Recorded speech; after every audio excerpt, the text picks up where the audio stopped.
Final Edition, Chapter 4. Bad Time to Sell. In the summer of 1990, we considered Anna's future. The following year was to be her last at school. She was finishing her baccalaureate. I discussed all the options with her, giving full exposure to all the pitfalls and pluses.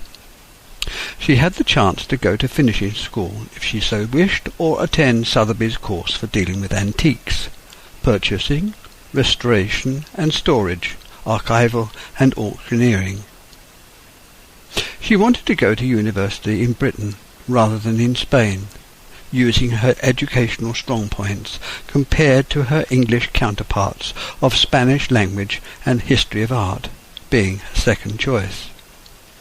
Both these topics had always been her strong suit, as much by my interests as well as her own natural inclination. Anna was very sure about returning to England. She had experienced life in Spain and the macho society, and she didn't like it. There was no way that her natural inclinations could be swayed. Not that we, or I, ever tried. I was in full agreement with her decision and her choice of subjects. I assured her that if she wanted to return to England, then I would too. She was adamant that we should stick together and present a strong front. We consulted the Vanes by phone, who suggested that Cambridge University might be a possibility, and that they would look into it and let us know what they had come up with. Meanwhile, Anna wrote away to every university that had an honest course in Spanish and history of art, the two subjects Anna felt her strongest suit. Anna chose from the list Bristol, Bath, and the University College London, where Rebecca intended reading history. Beryl Vane phoned to say that she had been in touch with Cambridge University and arranged an interview with a colleague that taught those subjects, saying she had paved the way and would let us know when Anna had made her final decision. We phoned back, telling her that the arrangements were fine, and that we would be delighted to accept her invitation to lunch to see them and talk over the matter. Both Anna and I went to England in late August 1990, staying at Monk's Cottage, Aylesbury, whilst Josephine looked after Ruff in Spain.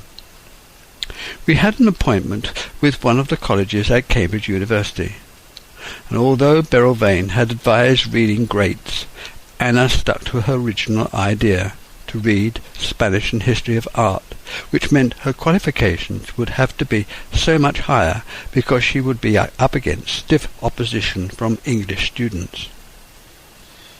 It was all arranged, and we flew to England, picking up Josephine's car at the airport. We had a lovely lunch party given by Beryl at the Vanes' home in Cheltenham. She explained to Anna how best to conduct herself at the interview, and the next day we motored to Cambridge. In the event, Anna wasn't offered a place for all the reasons the Vanes had suggested she might not. Later, after we both visited Bristol, she plumped for University College London. London offered not only a better hall of residence, but also the added excitement of the capital city, with all the premier museums and art galleries that would be helpful when reading her subject. Some weeks later, back in Spain, we discovered that Ruff was going to have puppies. It was the fault of that small barking dog up on the road which did the awful deed. Now we had a pregnant dog on our hands which needed looking after. When the time came for her to give birth, I stayed in the kitchen all night waiting for the event, which ended up with 4 tiny puppies, 3 squealing and struggling to feed, finding that the 4th had died. They were a joy and fascination, which lasted until we found a home for all of them. Ruff was a very attentive mother. At last the Spanish Ministry of Employment presented Josephine with a working permit. It had taken an enormous amount of time and work to accomplish. Now she could negotiate with banking institutions, insurance companies and government departments, as well as making her feel more part of the society. The permit came too late, for the die had been cast. We were going to sell the property and return to England. We had picked a very difficult moment to think about selling up and returning to England, because the equity markets were down, interest payments high, and house sales stagnant both here and in the UK. This had not been the case the year before, when prices and interest rates were low and employment and growth figures up.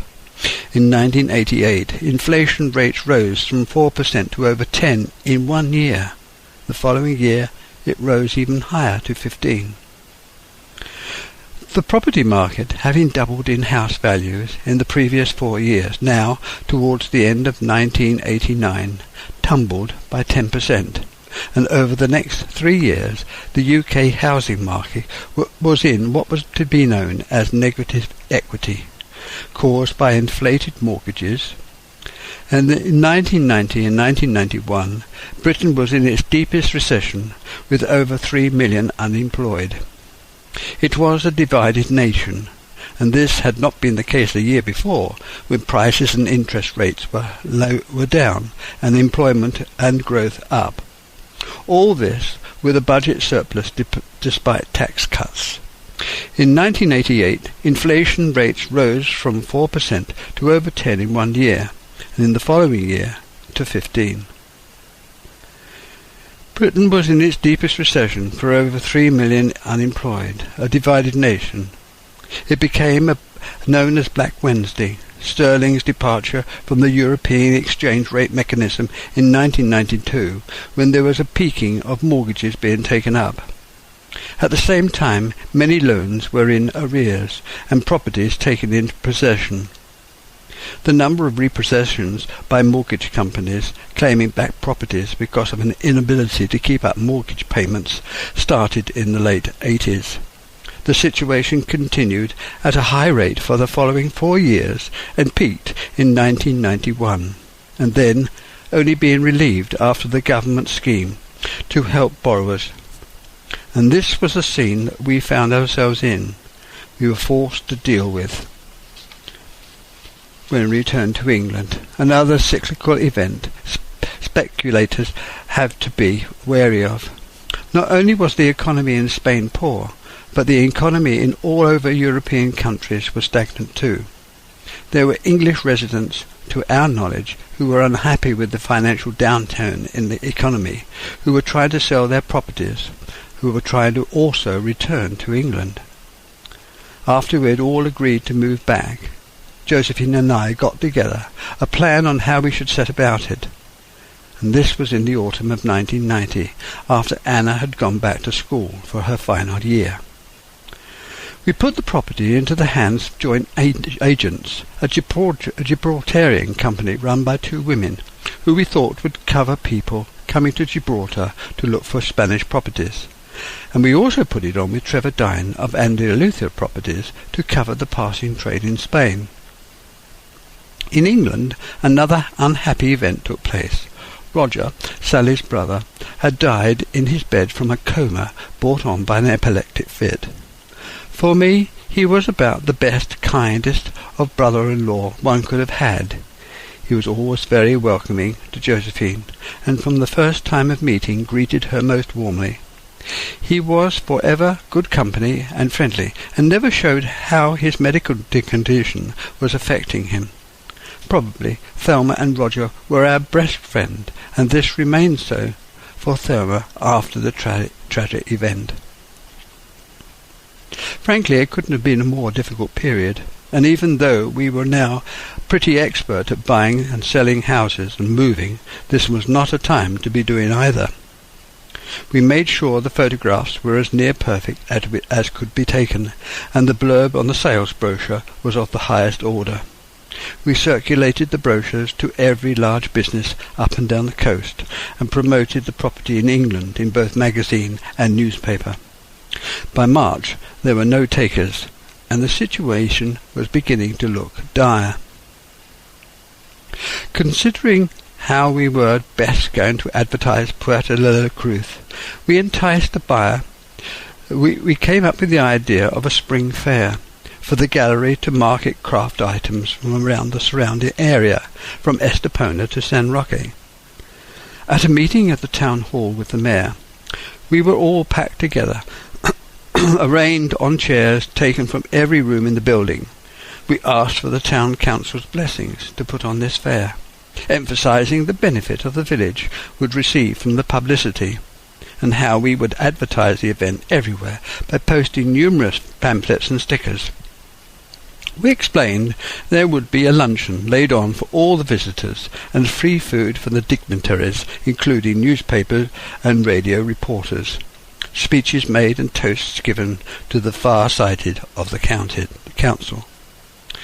The mayor was most impressed and agreed to all our proposals, accepting that the fair would promote local businesses and crafts. And with his blessings ringing in our ears, we departed to get on with the organisation. There were potters, artists, dried flower rangers, furniture makers and specialist sewers and bead workers. There were tours of the garden and drinks served. The date for the opening was decided there and then for the 1st of June. It took all that spring and early summer to get everything in place, making sure everyone concerned was fully committed. And at this stage we were still advertising the property. We finished the decade with a fantastic ski trip to Sierra Nevada, which is an easy car journey up into the high mountains past Granada.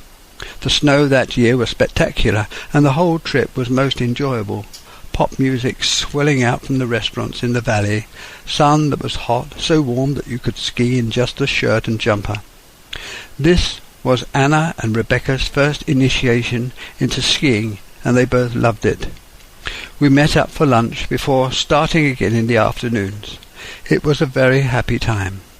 On the way back we had an impromptu 21st birthday for Rebecca and New Year's party, who next day was going to return to England to continue her history course. From then on I went skiing once or twice a year, eventually becoming an advanced skier. How I wish I had started sooner. A few months later, Rachel married Police Sergeant Christopher Yarwood in Harrow, having arranged to go and live in Christopher's house in Welwyn Garden City. They had met at the police station they were both working at, and were looking forward to planning their future together. By now our spring fair, arranged for the 1st of June, was to open on time with everyone present. The gallery, decorated, had been worked on. I had worked on the garden to make it as near perfect as possible. On the day it tipped down with rain early on, making us fear for the opening. And as it turned out, the sun came out just in time, and blue skies returned. The gallery was packed to capacity, and all those promising to turn up did so. Although it was well received and attended well, it didn't sell many exhibits, and it certainly didn't produce a buyer for the property. However, the town and the mayor, being fully promoted, and the restaurants doing a roaring trade, they were very happy. Later that year, David and Caroline Wood married in Sittingbourne, Kent. They had saved hard to buy a house together in Epsom Down. I was asked by David to be his best man, which I was pleased to be. This meant a quick return to England and to the future bride's family home to accompany them to the wedding. There, to be introduced to Bill and Dee, Caroline's parents, and attend the wedding service and breakfast. This was a marvellous opportunity to meet and hear all the news from each of the children, and to see all the building alterations Josephine had been doing to the cottage. While staying at Munt Cottage, Aylesbury, I motored to Welwyn Garden City to see Rachel and Christopher, to hear all about their plans for a family after saving up for the event. Christopher was a very keen underwater diver. He was also proud of his camera collection that decorated their mantelpiece. We had a number of visitors that summer. David came with Caroline, and we all had a lovely trip to Seville. Christopher, Josephine's second son, came with his girlfriend, plus an ex-school pal, Steve Parslow. They stayed in the cottage. Rachel came out with her on her own for a short visit early that summer, and the Scotts, who stayed at the pottery, toured the neighbouring historic sites. Anthony and Libby rented a house in the village, and the Denhams drove up from Gowtheen. Our good friends the Bowles, Betty and John, remained close pals all the time we were living in Spain, meeting up at eating places along the coast on a monthly basis. They lived in a very large house in Sotogrande, and throughout all the years they lived in Spain, explored many plans to move to pastures new, never quite making the decision to up sticks, and even considering developing a site in Casares, owned by Prudencio, until they moved back to England just after we left. Anna left San Jose in June, just after the spring fair, obtaining her baccalaureate, which was, although expected, nevertheless hard-earned and an enormous relief on passing. Having had an acceptance from London University, now knew where she was going and how long she had left in Spain. We had come to the conclusion a long time before that she was going to lead her own life when she had the chance to dictate her own will. Now the relief to her that being in Spain was all over, and that from here on in she was her own mistress. Almost at the end of her time in Spain, Josephine, Anna and I took a trip to Morocco by ferry from Gibraltar, and this was another interesting experience for us all, with Anna riding a camel, which was one up for her. That summer Rebecca came out for a couple of weeks. She was in her first year reading history at the same university that Anna was attending. They both sunbathed together, listening to our compact discs, visiting Estepona, Gibraltar and Ronda. I took them on favourite walks with Ruff, knowing that the time was going fast for Spanish experiences, food, fun and flavour. Rebecca left after a fortnight. It was such a pity that Simon and Benjamin never experienced the delights of this part of Spain, or see the house and garden in its perfect state. This was Anna's final day in Casares, not to revisit the house for many years. She was changing from the unsure teenager to a young woman, about to detach herself from all that was secure, to meet many similar-minded folk at university, testing their feelings and prejudices. The past was to be dismembered and put away. Within a short space of time she set up home with a fellow female student, and put away all thoughts of Spain behind her. It's difficult for me to imagine what it would have been like being there, having to face the hardships and excitements on my own, without having a receptive, lively and interesting person to share it with. In December I flew back to England with Anna, to be met by Josephine at Gatwick Airport, and that week I took Anna to her hall at London University College to see her settled in. This was the moment that Anna had craved for, to be on her own and fend for herself, to make new friends, share new experiences, both of which would present difficult choices and even tougher decisions. It was to prove, early on, upsetting, unsettling, traumatic, to finally settle down and prove to be the start of a lifetime of friendship and fulfillment, unexpected, but nevertheless very welcome. At the end of the week, that summer 1991, I flew back to Gibraltar, leaving both Anna and Josephine in England. On the way, driving back home from the airport, I stopped to pick up Ruff from Ernie and Irish Soule, who had been looking after her. They were such kind friends and always very welcoming. Josephine didn't fly back for 5 weeks.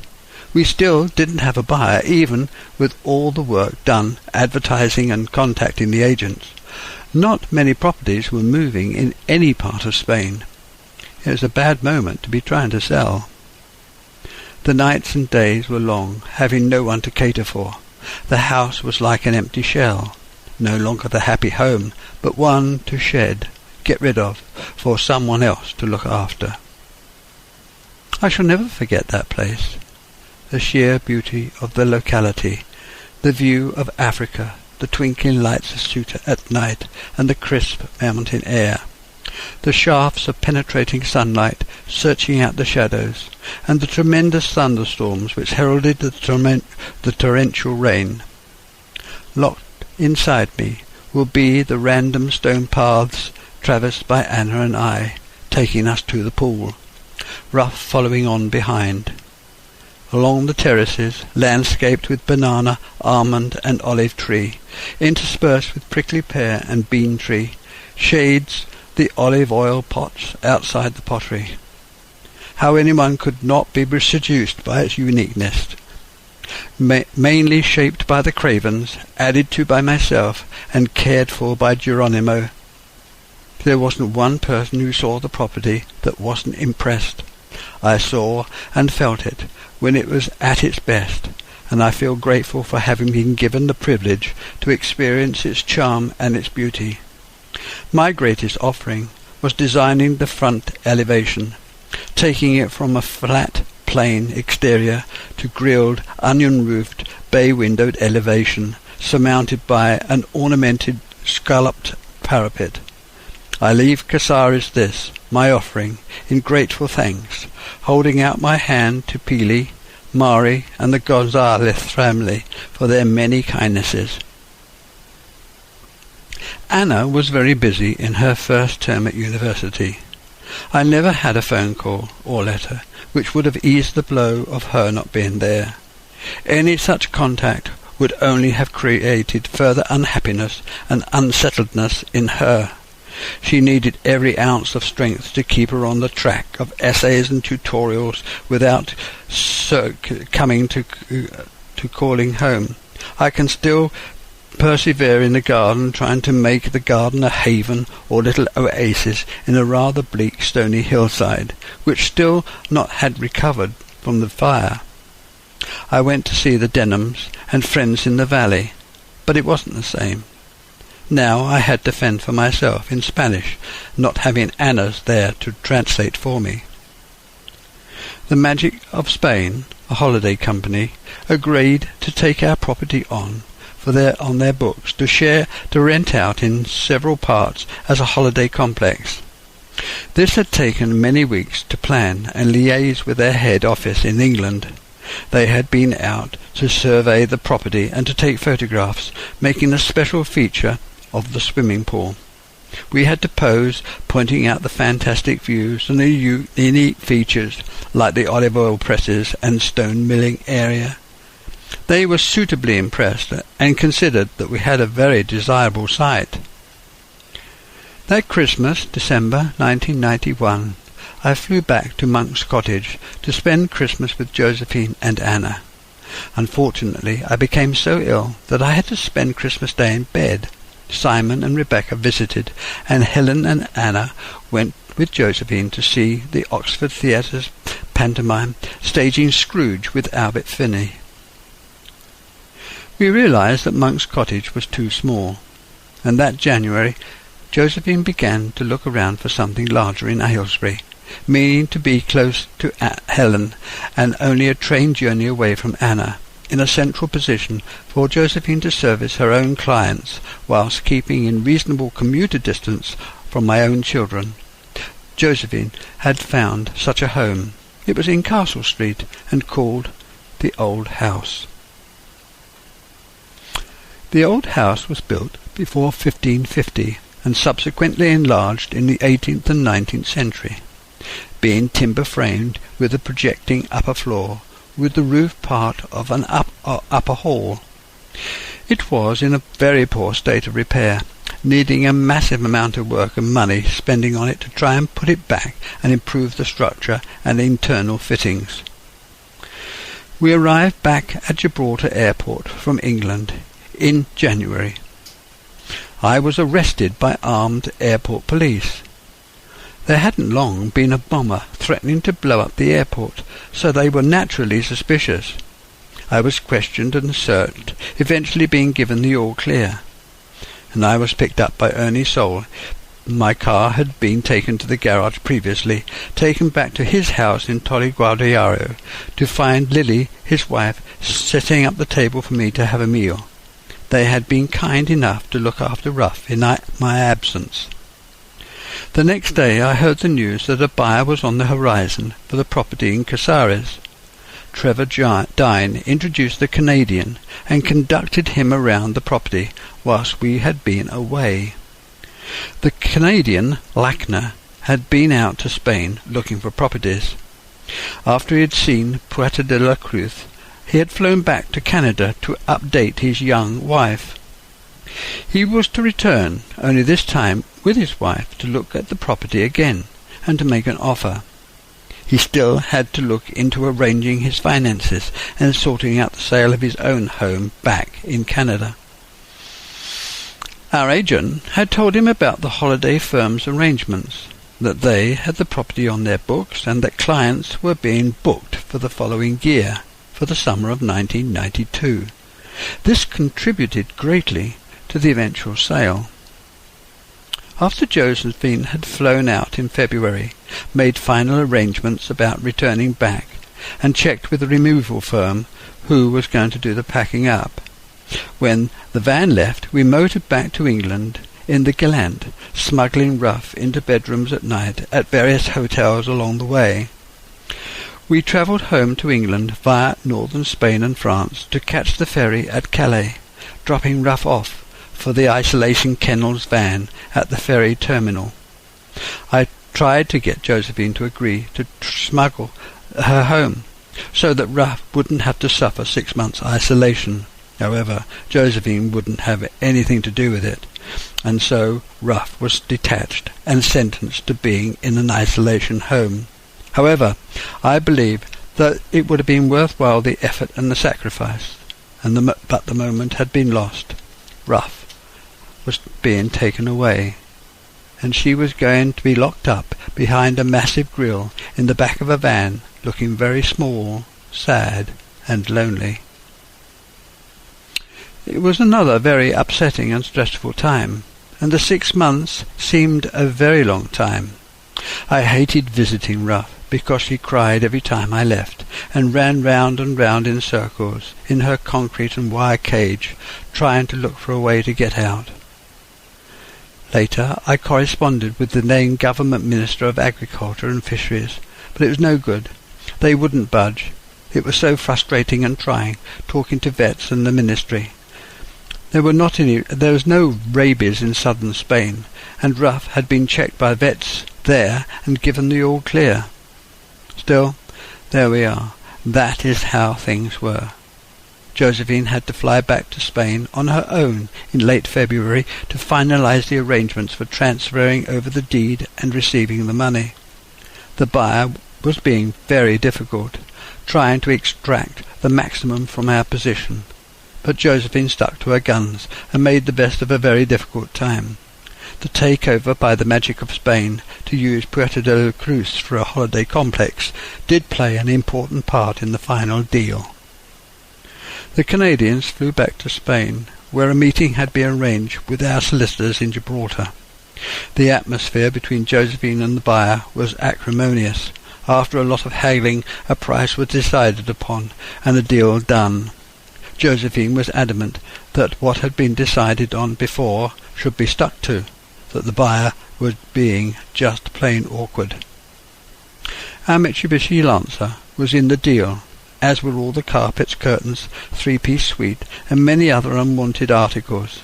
It was best to get them included, for we didn't have enough space for them in England, or, in some cases, the need. Josephine had done a magnificent job clinching the deal, considering all that we had gone on over the period from leaving England in 1987 until 1991. Arriving back, we had not lost any money, which was the most important thing. What we had gained was a fantastically exciting time in magnificent surroundings.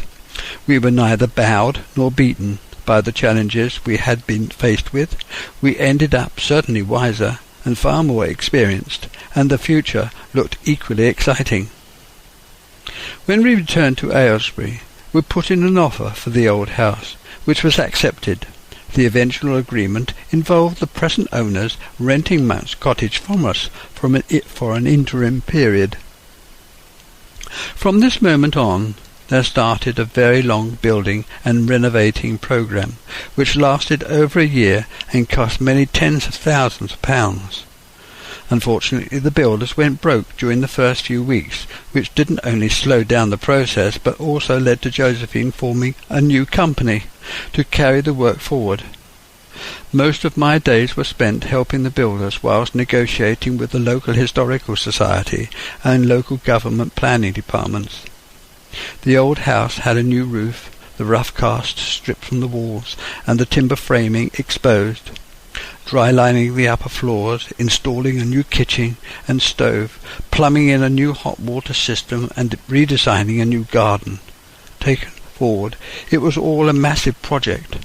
First of all, the house cleared of a number of studied plasterboard partitions to get back to the original hall house frame. In all, we brought in 17 reclaimed panel doors to replace the modern ones, completely denuding the local demolition company of all their doors. During the Christmas vacation, I started to teach Anna to drive, which was continued by a school of motoring. Eventually she passed the test. She was as excited as I was, and as pleased as all new drivers are. The MOT assumes massive importance and almost outstrips O-levels in mental stress. Beryl Vane died of cancer after a long illness. She had been a wonderful friend and confidant, always interested and never short of some good answers to my queries about life. In the end, she always asked after Anna, still as concerned and interested as she had been the first time when we first met in Spain. Ruff came out of quarantine in August 1992, to a great deal of excitement and rejoicing. At last we were complete again. Unfortunately, she never got over her terrible effects of the separation, the isolation after being so much a part of the family, and within a short space of time she developed a cancerous growth in the stomach, removed only to regrow again. It would have been unkind, we were told, for her to go through the trauma again, so we were advised by the vet to have her put down. It was another of those terrible moments, trials in life, I had to go through to take her down to the vet for the last time, to leave her there, after all that we had been through together, first in England and then in Spain. She was 7 years old, no age at all. The effect of Ruff dying made me consider not having another dog. It was so upsetting. If only the breeder or vet had told me that it would be advisable for a bitch to be spayed. If you had been sure you didn't want her to have any puppies. The medical condition meant within 3 days Ruff died, and even if the vets had recognized the problem earlier on and given a massive antibiotic injection, it might not have overcome the poisoning and had an adverse effect. I really didn't want to have that to happen to me again. Within a fortnight my opinion changed. I was so lost and deprived, not having those wonderful walks to look forward to with a keen companion. The quest was on again to find another pet.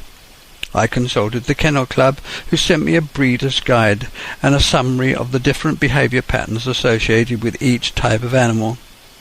I had plumped for a pedigreed dog to get over the uncertainty of knowing about previous medical hereditary conditions, what the background of my pet had been, so that I would not have to go through what had just happened. Eventually I came up with an English Shetland sheepdog, which was the size and behaviour I was looking for. The other problem was to find a breeder, and that was no easy task, and it took me many phone calls to find one. In East Anglia, I telephoned and found that she had just one left, a bitch, which was tricolour, black, white and tan, and that was how I became the proud owner of Tinker, the name I gave her, who was just 9 weeks old. This reintroduction to the training of puppies, with all that it involves, it was frankly a wonderful experience all over again, and the choice was never regretted, and the training went a lot easier than imagined. It was a choice that had been never regretted. I shall do my level best to make sure I shall never do without a dog again. Tinker was a favourite with the family, and a constant companion for me. She always walked off the lead close to my heels, as Ruff would have done, but always a couple of feet away. And once again I never had to use a lead, and she would never move away, chase cats or frighten children. On September the 16th, 1992, Black Wednesday, was declared. The performance of the pound sterling had been given the government great concern. The exchange rate mechanism meant that interest rates remained above 10%. As a result, the property market, having doubled in the previous 4 years, now tumbled by an equal amount over the following 3. That September in 1992, interest rates rose to 15%. The Chancellor, Lamont, announced sterling was to leave the E.R.M. In that 3-year period, the position of the pound steadied, and eventually Britain's position improved by having a better balance, and the economy started to grow again. Anna's course included a year's study leave in the country of origin of the language being studied.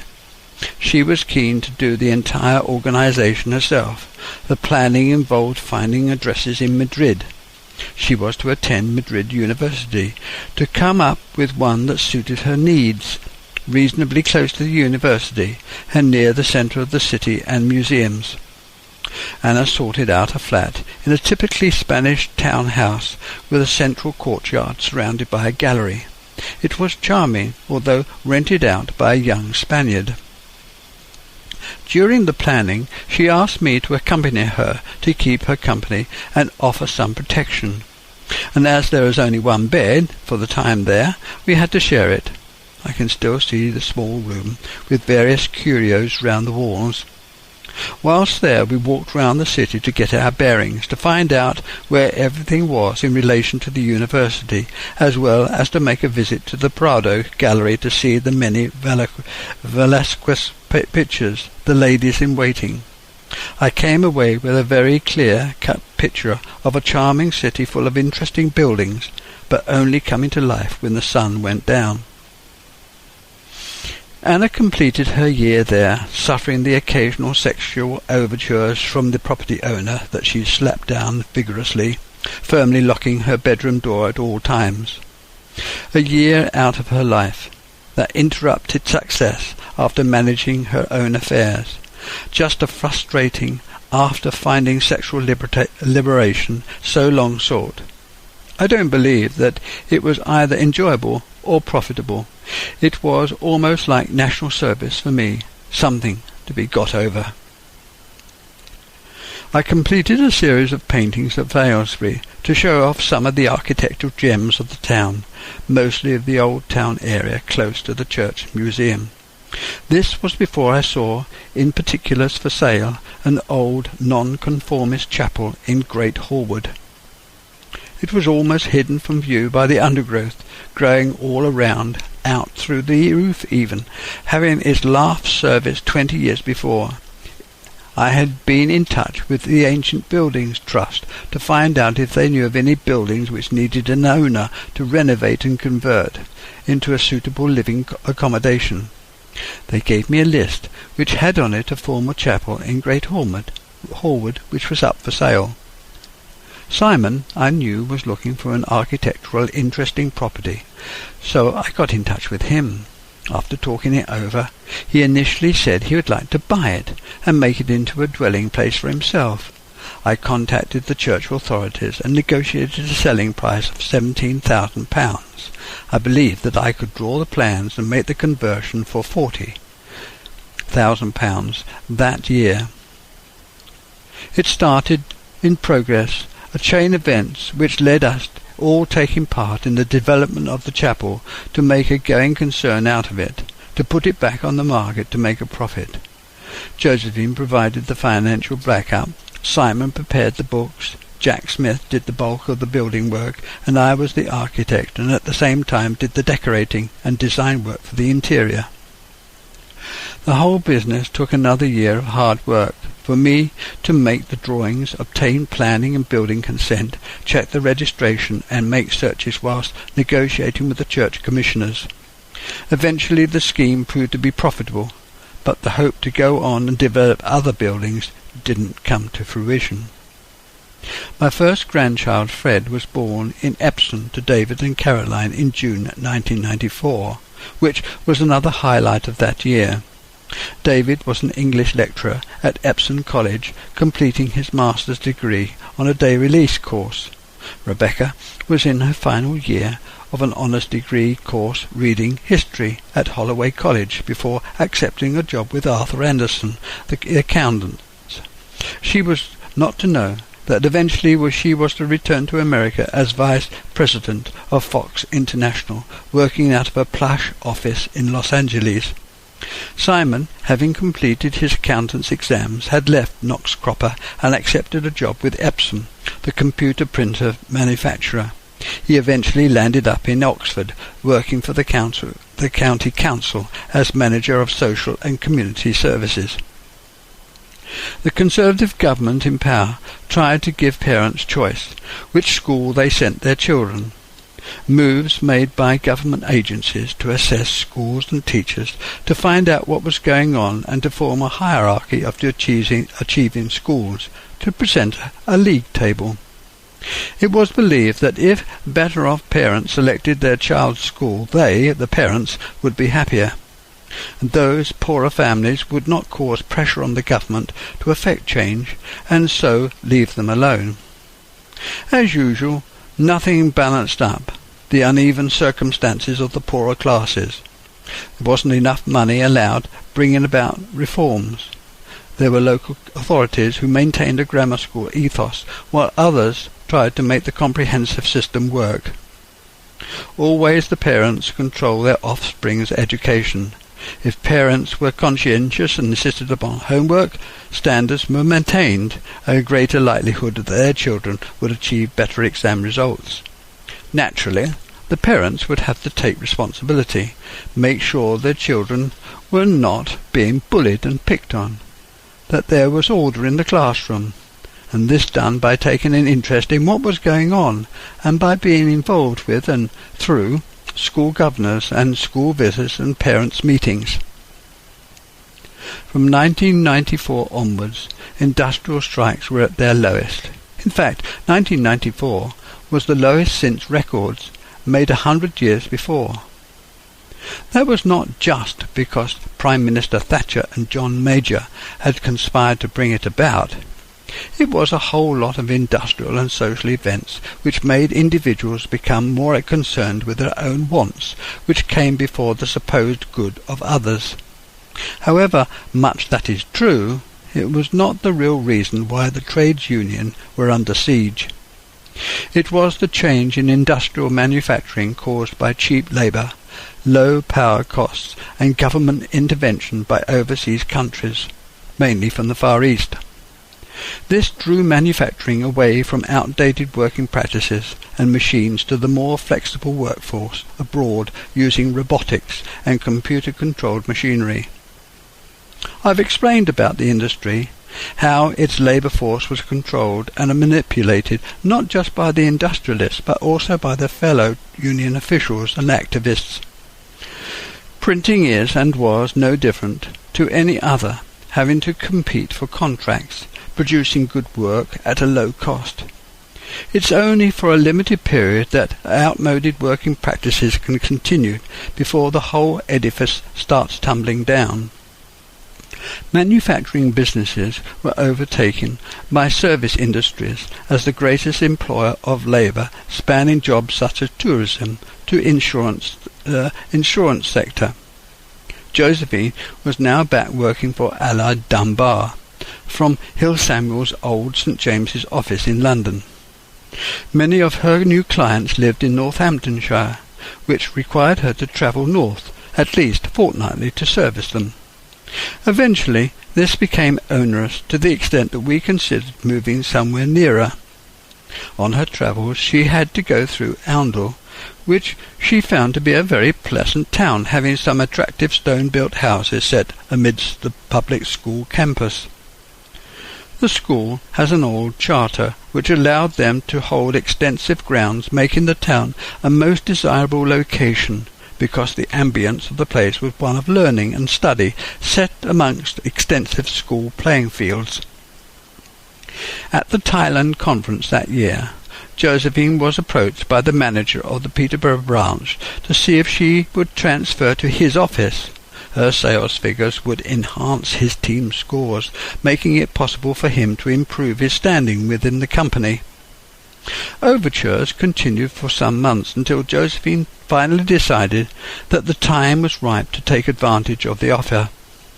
She had already many clients in the region, and was always motoring up there to service them, so why not move there and be on the spot, as well as having a regional office to work from with all the facilities they had to offer.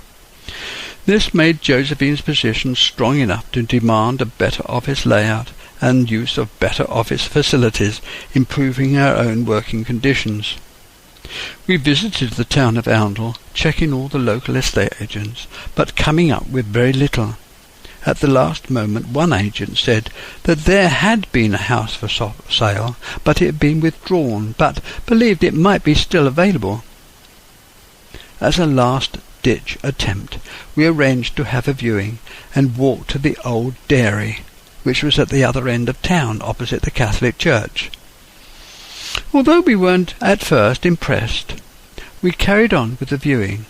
The back of the property, with its high stone walls which afforded total isolation, a stocked garden, circular well, and brick and cobbled paths.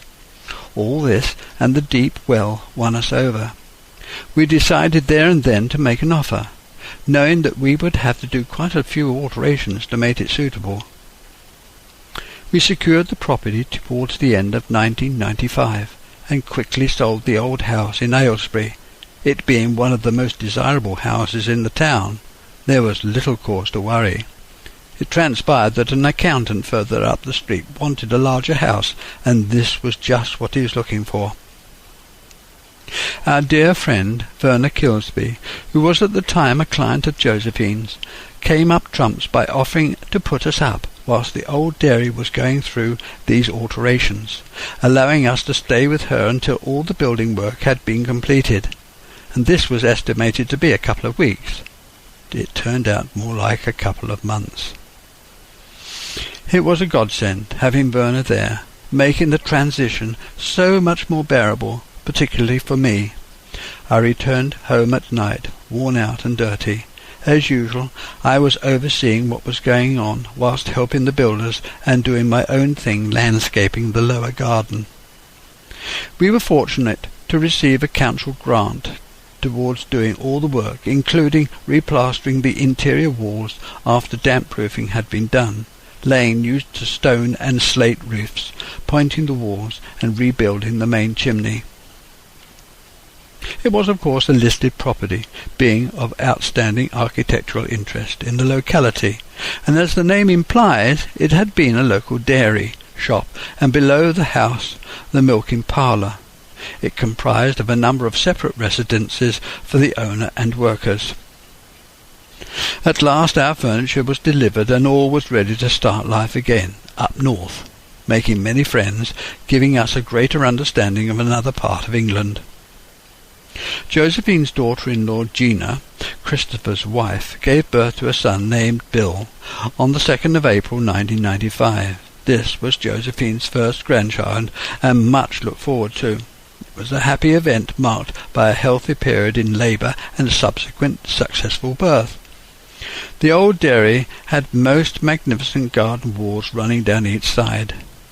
To one side was the magistrate's office, town hall and jail. Here the wall was 16 feet high. When the town jail last used in the 19th century, the wall was to stop prisoners escaping. On the other side ran one of the houses to Oundle School.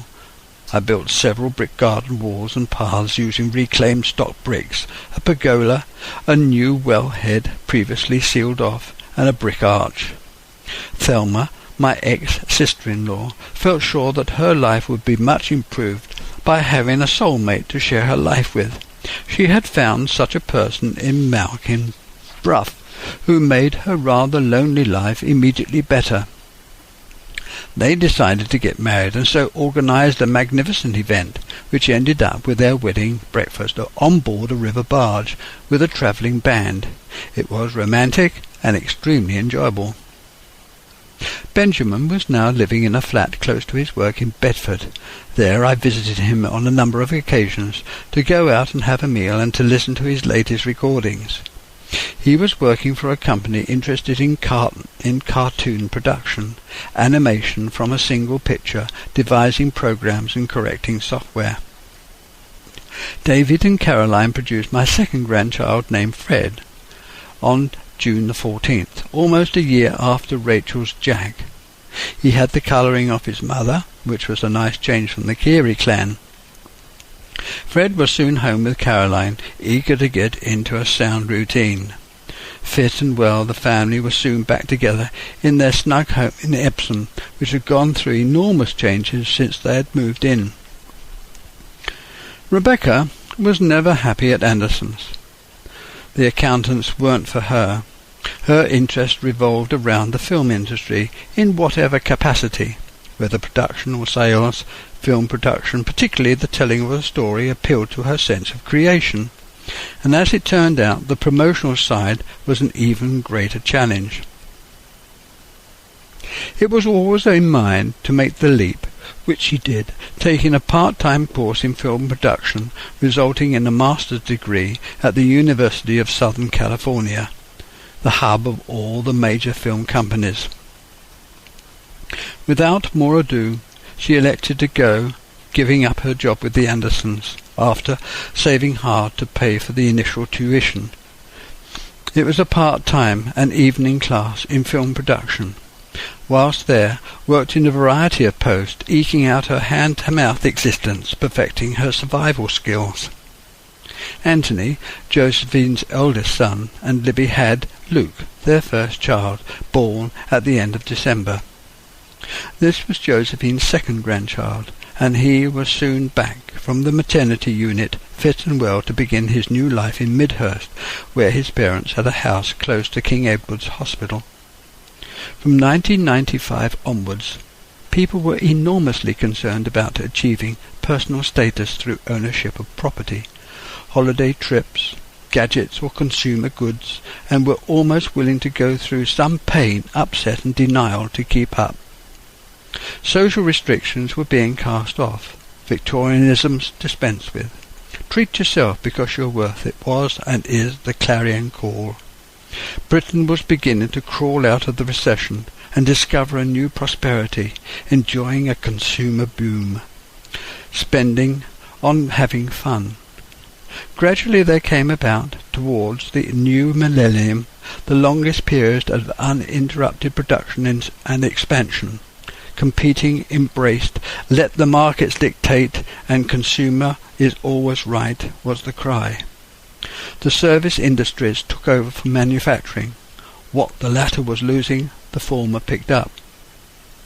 Immigrants, poor school achievers, and those other individuals with bad social skills will be an underclass of individuals employed as agricultural and hotel workers, carers, mental institution workers, hospital and cleaners, staff from this sector of society.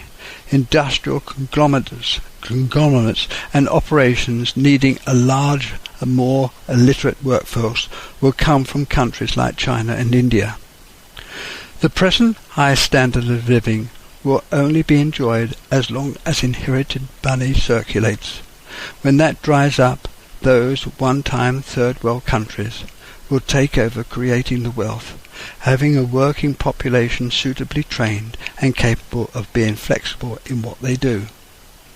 Britain will have to replan its economy, tighten up on its financial sector, and realign its agriculture to become as in the war years, self-sufficient.